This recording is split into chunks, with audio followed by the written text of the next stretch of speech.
Okay, hi everyone. Today I'm going to be presenting my PowerPoint over the nature of love, which was a study conducted by Harry Harlow in 1958. So, sorry, that was a fly. So let's get started. So the reason for conducting the nature of love study, Harry Harlow was trying to figure out the way that our attachment styles are formed at birth and how they shape us cognitively and socially depending on the bond that we form with our primary caregiver. So there's 4 types of attachment styles. That's secure, anxious, preoccupied, dismissive, avoidant, and fearful, avoidant. This right here is just a little video that I found online, basically summarizing this experiment to the beat of a train song. It's very catchy and just makes it a little bit easier. So if you want to watch that in your own time to understand the study better, you're more than welcome to. So what was Harry Harlow testing? Harlow wanted to study the way that newborn rhesus monkeys interact with their mothers when they're forming attachments to them after birth. So specifically, he wanted to see what factor was primarily responsible for forming the bond, whether it was food, warmth, comfort, nurturing, all of that. So he created a specific study and method to do so, which is what I'm about to tell you about.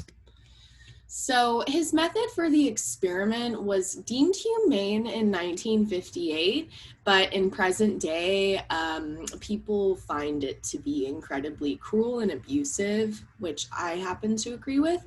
But through maternal deprivation and isolation, Harlow was able to conduct his experiment on the nature of love by taking these newborn monkeys away from their mother at birth and introducing them to a laboratory setting.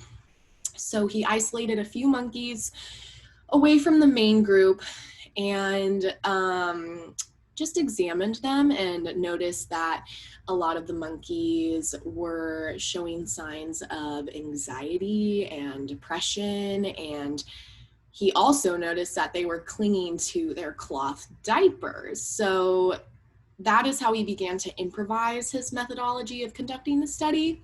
He created 2 surrogate monkey mothers, which were artificial, of course, but he used one made out of cloth and rubber and another made out of wire and wood.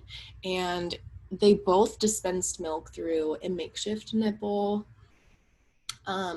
So he'd let the monkeys spend time with both mothers for certain increments and would document what he noticed. And he also conducted tests called open field tests, which is where he would leave the monkeys in a room and he would put a toy that made an alarming sound and would leave the monkeys in the room with the toy, and sometimes the mother would be in there and sometimes the mother would not be in there.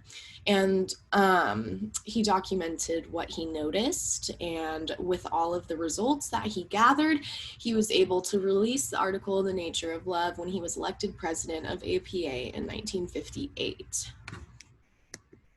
So the results of his study are pretty much what we would assume them to be. So naturally, the monkeys did spend more time nursing on the cloth monkey rather than the wire one because it provided warmth. The monkeys that were isolated did show signs of anxiety, depression, social deficit, self-mutilation, and some even starved themselves to death from being so lost without their mothers.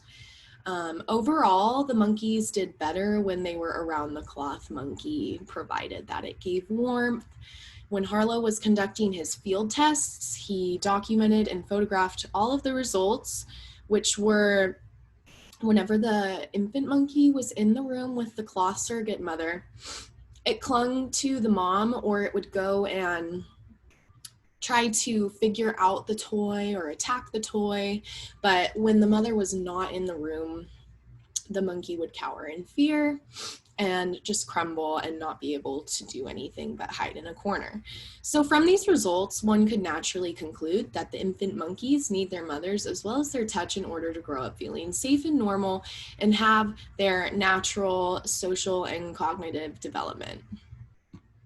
And this right here is also just a little graph from the experiment of the results, which is the time spent nursing on the cloth and wire surrogate mothers.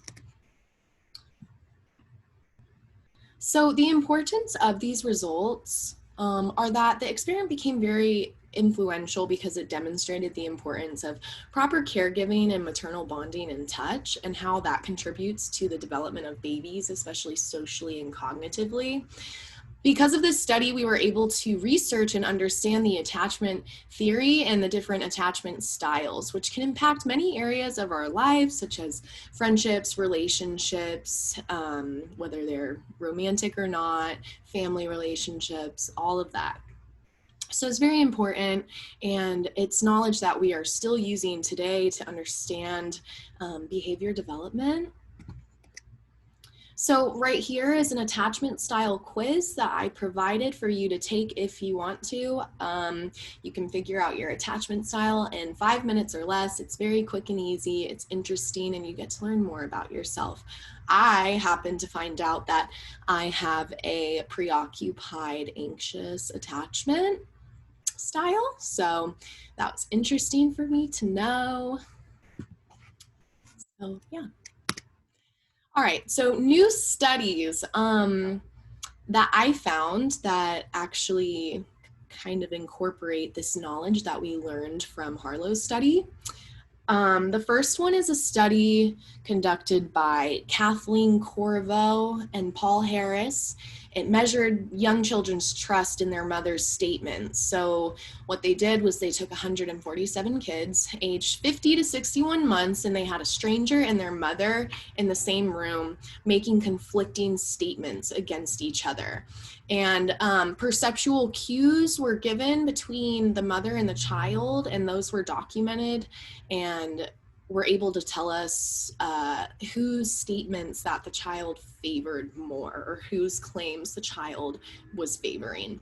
Strangely enough, but really not that strangely, the results differed based on the attachment style of the child. And as expected, the children with secure attachments believe their mother's claims more than children with insecure or avoidant attachments. The next study, conducted by Louise Weber, conducted a progressive and interesting study. She incorporated qualitative research and interviews with teachers who are supporting and teaching foster and or adopted children, because those children are more likely to have insecure attachments that make them feel anxious or uncertain in their school environment. So the children's anxiety and the low self-esteem go hand in hand due to their attachment style being insecure, which impacts their educational performance. And the goal of this study, according to Weber, was to make it a point to form a model that could be used in schools to relieve children with insecure attachment styles and help them just function better in their educational environment. So these studies would not have been able to be conducted if Harlow had never done his research on maternal bonding and the way that it impacts our attachment styles.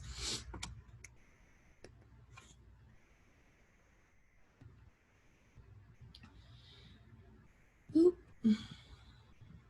And right here is my citations. That's really it, but thank you for listening and watching my presentation. This was a very interesting study to learn about, although it was a little bit sad for me. We're still using this information today, so I know that it is an influential study for a reason, and I can't wait to watch everybody else's PowerPoints, and have a great day, y'all.